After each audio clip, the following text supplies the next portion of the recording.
Welcome to the Great Detectives of Old Time Radio.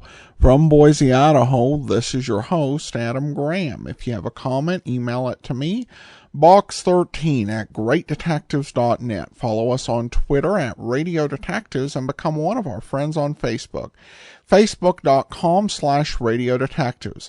I do want to encourage you as you make your travel plans for the summer, remember JohnnyDollarAir.com. JohnnyDollarAir.com is a Priceline affiliate, so you get all the benefits of going through Priceline, such as naming your own price on hotels, rental cars, airline tickets, or even more, or choosing from great published fares.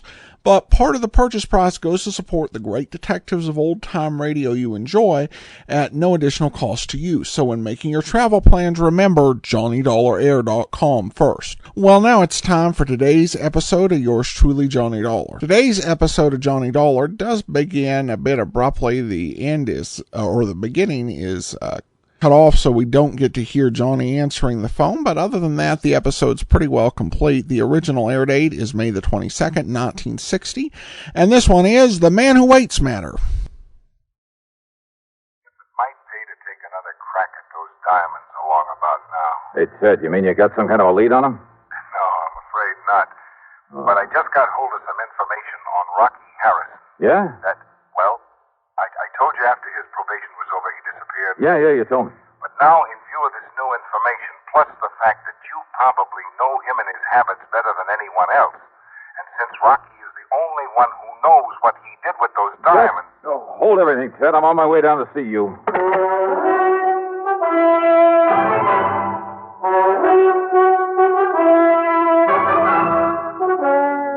CBS Radio brings you Bob Bailey in the exciting adventures of the man with the action-packed expense account, America's fabulous freelance insurance investigator. Yours truly, Johnny Dollar.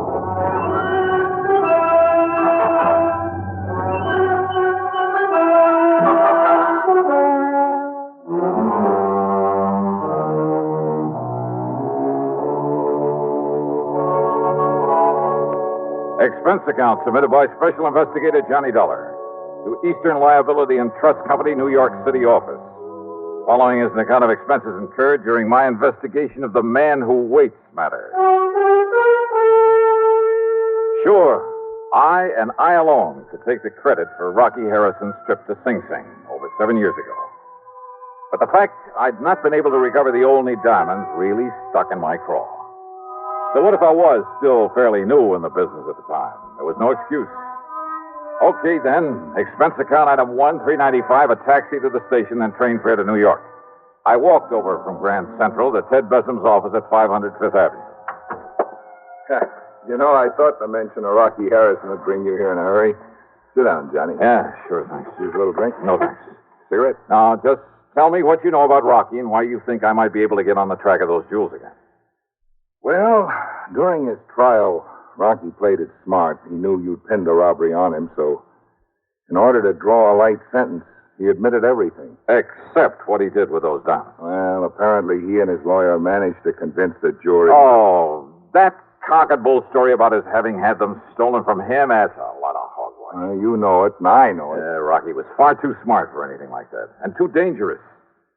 And if that servant there in the Olney household who caught him blasting that wall safe, if that servant fell down the staircase accidentally, I'll eat my shirt. Rocky killed him, Ted. I'm sure of it. Same as he tried to kill me. The fact remains he wasn't held for murder.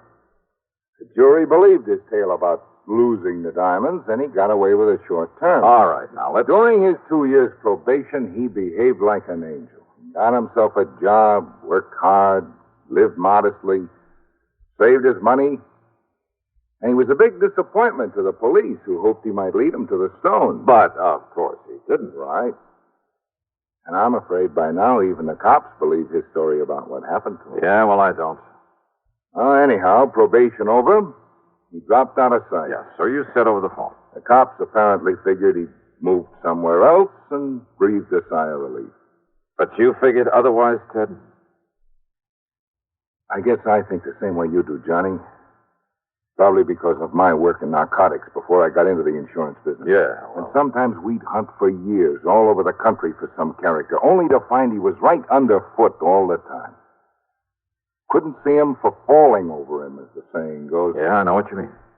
Well, anyhow, I figured that instead of making himself conspicuous in some small town, the best place for a man like that to get lost, the best place in the world, would be the biggest place in the world, right here in New York. I can't argue with you. So? So when I got wind that Rocky disappeared, well, you know as well as I do, Johnny, that most of these cases aren't solved by any Sherlock Holmes kind of scientific deduction. No, hardly. Sir, they're solved on information. One good stool pigeon is worth all the clues in the world, right? Well... So when I found out he disappeared, I got in touch with one of my paid informants from the old days. An old character by the name of Soder. Soder. Soder. Don't think I ever heard of him. You know, Whiskey Soder, they call him. I told him I'd pay him well if he'd locate Rocky Harrison for me. You've heard from Soder? He called me this morning. Told me that he's seen Rocky here in town, just as I thought he would. Where? Well, he wouldn't say over the phone, so I told him I'd send you down to see him. Here, Johnny, I'll scribble his address down for you. Yeah, do that. Cheap rooming house down near the Brooklyn Bridge. There you are. Good. Okay, Tom, I'll go see him. Just a minute, Johnny. Yeah? Soder made one thing clear. I don't know just how or why. I guess the why is obvious enough. Yeah? But apparently, Rocky has somehow changed his appearance so much that even his own mother wouldn't know him. But Soder recognized him. Yeah. And one other thing, Johnny. Yeah, what's that? I'm sure you know Rocky well enough to be careful. Sure. Yeah. Watch your step. All right, so what if there was a little risk involved? Here was my chance to make up for having done only half a job some 7 years ago. Also, I figured I knew enough about Rocky to be well prepared for almost anything he might try. The main thing was to find out what he'd done with the Olney diamonds, and of course get my hands on them. Expense account item 2, $1.70 for a cab to Whiskey Soda's address. It was the kind of place I'm sure the City Planning Commission will be glad to tear down.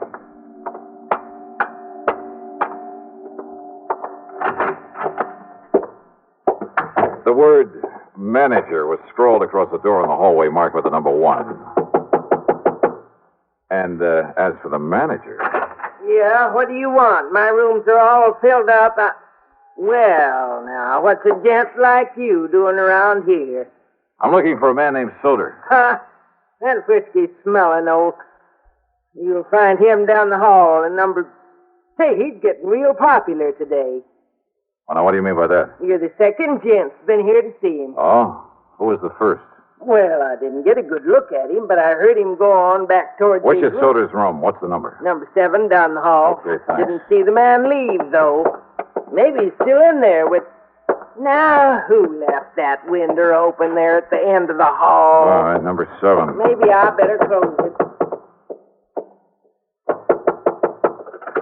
Hey, you sure that Soder didn't leave?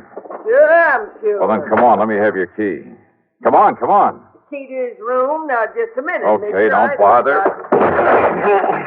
Well, just a minute, you.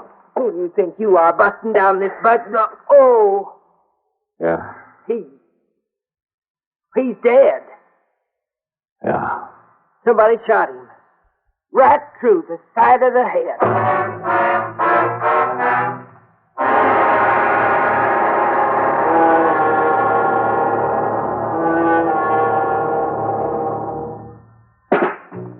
Smoking more now, but enjoying it less.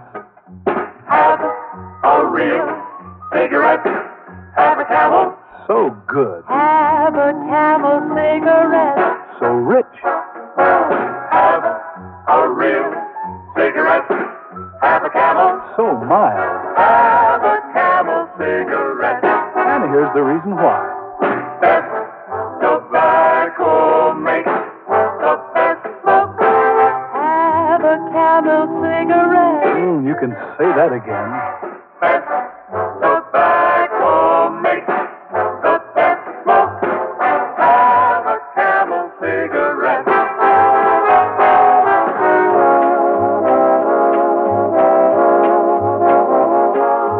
If you're smoking more more these days, but enjoying it less, then change to Camels, the best tasting cigarette of all.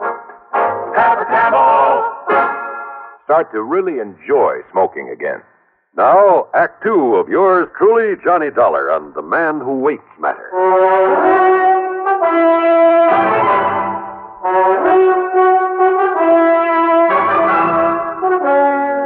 Right through the side of his head, right in front of his left ear. That's right. But I didn't hear any shot. I've been up front in my room all afternoon. Because whoever did it used this pillow to muffle the sound. One of my best pillars, too. Look here. Look what it's done to it. The man who was here before, what did he look like? Huh? Well, I only looked out of my room in time to see him coming in here. I didn't get a look at his face. You said he was a gentleman, a gent. Yeah, but I didn't really.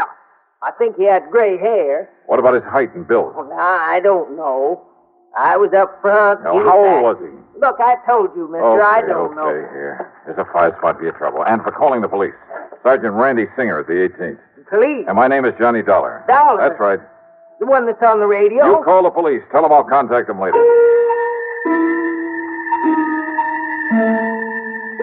Rocky Harrison had changed his appearance once before, 7 years ago. He'd never known how I'd got on his trail. The only one who did was Randy Singer at the 18th Precinct. But I'd found him by using the same corny trick that he had used. Maybe that trick might work again, if he'd return to his old haunts. All right, then, item 3, a bucket of quarters at the nearest drugstore for some goop to plaster down my hair. Item 4, $1 for some black hair dye. Item 5, 78 cents for a jug of peroxide. Getting rid of the tan I usually have took time, was a lot of work, but it gave me a few days to raise a small mustache. I dyed that black also. Item 6, $20 for some clothing, including a couple of aprons. In some of these joints, you have to furnish your own. Then, item 7, $31 for a pair of thick glasses that I could see through all right, but that gave me a headache. But it was the waste of time that got me down. Working there 4 solid nights, hoping nobody gets suspicious of me. Working where and why, and the reason for the silly getup, well, you figure it out. Okay, there you are, Willie. One old-fashioned, one double Gibson. Thanks, Joey. And there's the ticket on them. For what? Yeah, right there, right in front of you. Oh, sure. Now, what's the matter with you? Can't you see? Why don't you get them glasses changed? Oh, they're okay, Joey. Oh, yeah, sure they are. Ain't you going to take a drink to the table? Huh? Oh, that's right. Willie, I've been tending bar here at the Purple Hat since the place opened up. But you are the punchiest waiter I ever seen in that affair. Here you are, gents. An old-fashioned and a double Gibson. Well, you took long enough to get them. I'm sorry, mister. The other way around, the double Gibson's mine. Oh, yes, sir. Well, here's to prosperity, Barney. Yeah. Would you just like to order then and now? No, later. Yes, sir. I'll wait then. Yeah, you do that. All right now, Rocky. Waiter. Yes, sir. Go get yourself a drink. It's on me. Well, I'm afraid the management would exactly like it. Okay, then just for moose. We'll call you when we want another one. Yes, sir. Now, Rocky. Barney, you fool. Don't you ever call me that again. Call me Tilton. Sorry, it was a slip of the tongue, Mr. Tilton. Rocky Harrison. Oh, it was luck. Dumb luck. He'd been in there alone 3 nights running, but believe me, I hadn't recognized him, wouldn't have recognized him now if his pal there at the table hadn't slipped up and called him by name. Since probation, he'd disappeared for only one reason, to change his appearance completely. He'd grown a beard, a full head of hair, and he bleached it almost white. He'd put on 20 or 25 pounds, had his buck teeth fixed, and it made a big difference. What's more, of course, I hadn't seen him since he'd been sent up the river. As for his pal, Rocky had called him Barney. Sure. Bernard Little, one of the cleverest big-time fences the NYPD had ever known about, on whom they'd been able to pin absolutely nothing. Sure, it was a natural. Rocky had the jewels stashed away somewhere. Barney knew it and was willing to recut them and fence them out for him. Maybe if I was real lucky, I could nail them both. During their meal, I stayed close to them as much as possible, but it got me nowhere. Whenever I was in hearing, their conversation was meaningless. That's right, Barney. Just tell them that Edward Tilton said it. Of course, Mr. Tilton. Be glad to use your name. I'm certain they'll do all right by you. Give me anything you What's want. more, they were both trying to make it so plain that Rocky's name was Edward Tilton. And I wondered, had Rocky by any chance seen through this corny disguise of mine? But apparently not. Okay, waiter, here you are. Thank you, sir. I'll have you change in a minute. It's all right, boy. You can keep the change. Thanks very much, sir. Well, shall we get up? Shall we leave, Mr. Tilson? I'm all ready. I'd like to look up the owner and compliment him on his chef. Why not? Good dinner, wasn't it, Tilson? Excellent. Now, if we can find the owner's office. If they could find the owner's office, they made a beeline for it. And that told me something else. The owner, Pete Monaster, had been away when I was hired. Now he was back in town. And he probably knew more about Rocky, more about the jewels, than he'd ever admitted to the police. I wished I'd planted a bug in Monaster's office. I'd like to have heard what went on in there. But I hadn't, so I couldn't.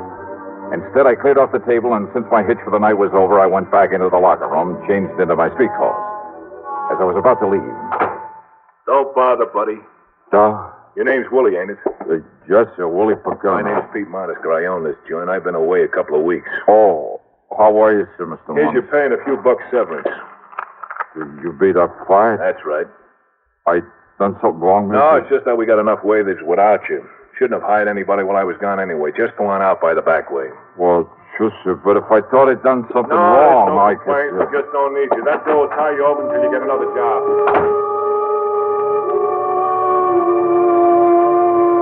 I should have known, but I didn't. Not at the moment. Not until I left by the back door, started out through the long, dark alley.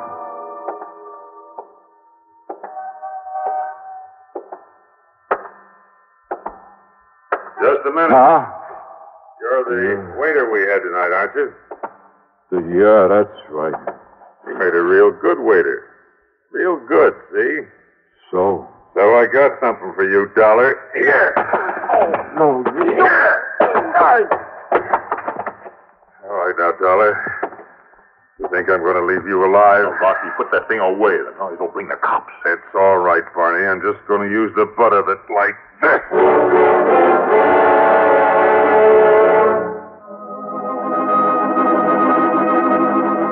I vaguely remember something crashing down on my head.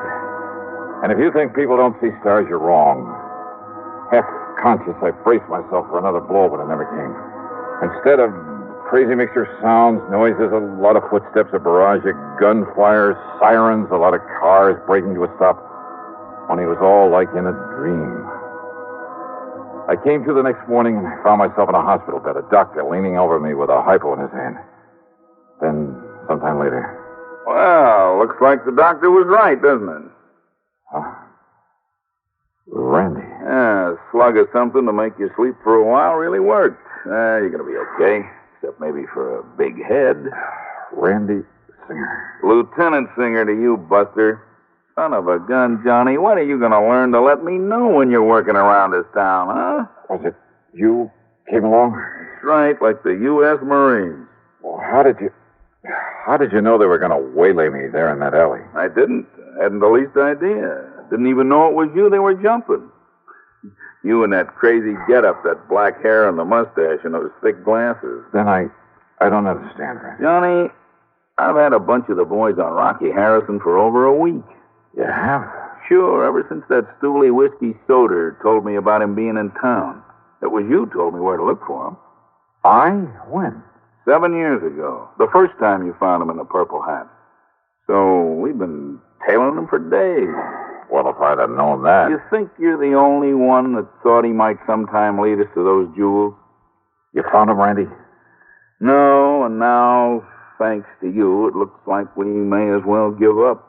What do you mean, thanks to me? You just stay in bed. When the boys saw what was happening there in the alley, they moved in. Yeah?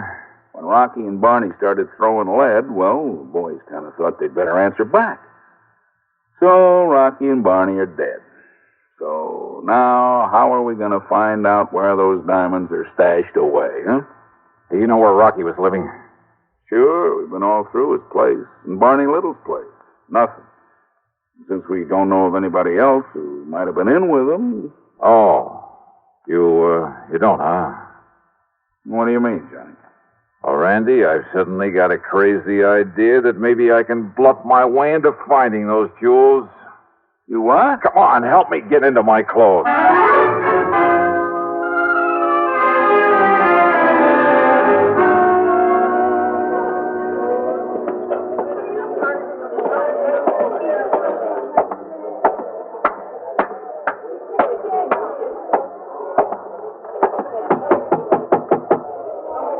Yeah, who is it?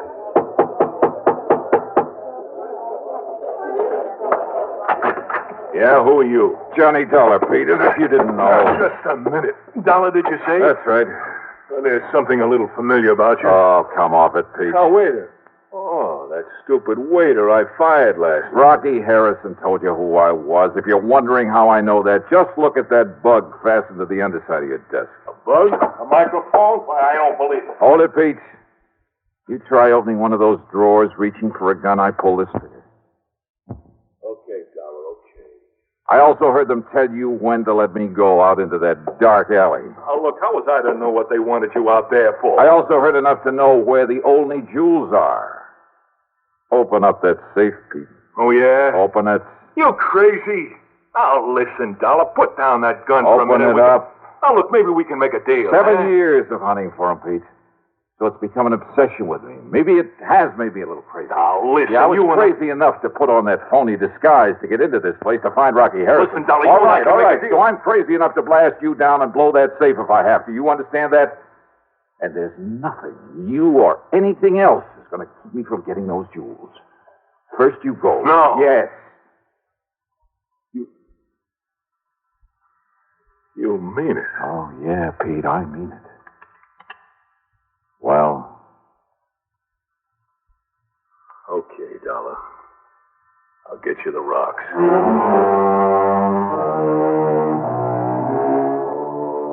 The fee on this one for recovery of the diamonds?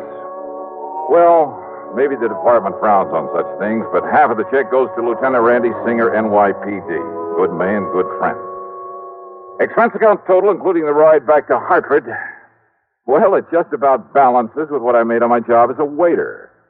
Yours truly, Johnny Dollar.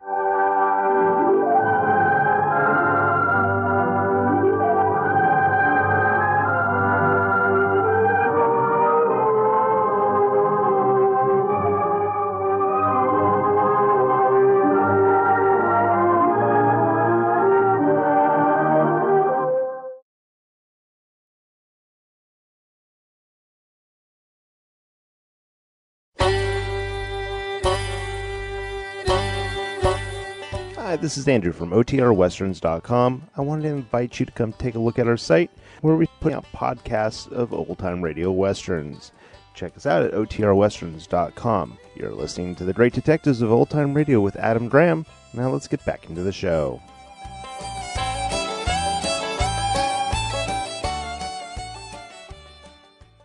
Welcome back. Well, Johnny took quite a while to get into disguise, but I guess when you're going up against the man who waits, you can afford to wait a while. I have noticed that when actors take on a role for quite a while, they welcome the opportunity to play their character playing some other sort of character. It kind of gives them a chance to stretch their acting muscles, and Bob Bailey does that here and does a pretty good job creating this voice. I've listened to a lot of Bob Bailey's roles and hadn't had him playing a punch-drunk character before. And he handles it pretty well. He must be fairly content in the role, because he doesn't do that too often on Johnny Dollar. When you get into the final days of Basil Rathbone and Sherlock Holmes, he was playing other sorts of characters all the time. Overall, this was a pretty good episode. This is one that I kind of wish they'd had more time to develop and flesh out, because there were some interesting moments and really some good opportunity for some more hard-boiled turns for Johnny Dollar. All right, listener comments and feedback now. Joanne writes in, I wanted to send a message to let you know that the loss of the videos would be awful. I use the app, not the podcast, and not YouTube. I do not use any social media. And no, I'm not 70. It's just an incredible waste of time. You cited on the future of Great Detectives that the videos do not get many likes on social media. We're not all on social media. Please don't make a decision about the videos based on that. The videos are an essential part of the app. If you must make the change, please make it available through the app, and not the YouTube quality of your video is much better than most anything I've ever watched on YouTube, not to mention that YouTube has a lot of questionable content, and I consider your app family friendly. Well, thanks so much. Joanne, I guess first of all, the concern or what I said about the likes on social media, I get that not everyone uses social media. Certainly, not everyone who listens to the show engages with it on social media. We have around 18,000 listeners, depending on average, to each episode. And we only have about 5,800 people who've liked the show on Facebook, and about 800 who have followed the show on Twitter. However, that's kind of a sample size, is the way that I look at it. And I'm seeing a lot more engagement on the old-time radio than on the video. That's kind of telling me something. I definitely appreciate where you're coming from, and as I've said, we're going to make video available. It's just not going to be the whole archive. At this point, I'm not convinced that I can safely provide folks the old-time radio programs they depend on every single day if I try and host 105 really large videos, with more being added every or twice a month. I do think that I can provide 4 or 5 videos at a time and continuing to add 2 additional videos per month. And if I come to the conclusion, based on more listener feedback, that there's a desire for it to do more videos, and there's also more funding available to make the storage and retrieval of that work and not be something that's going to crash the old-time radio portion of the site, I will certainly consider expanding as much as possible. And if you don't have social media, you do have a voice in the show, just always feel free to email us at box13@greatdetectives.net. All right, thanks so much for the comment. I do appreciate it. That will do it for today. Join us back here tomorrow for Dragnet. Next Friday, another episode of yours truly, Johnny Dollar. In the meantime, send your comments to box13@greatdetectives.net. Follow us on Twitter @Radio Detectives.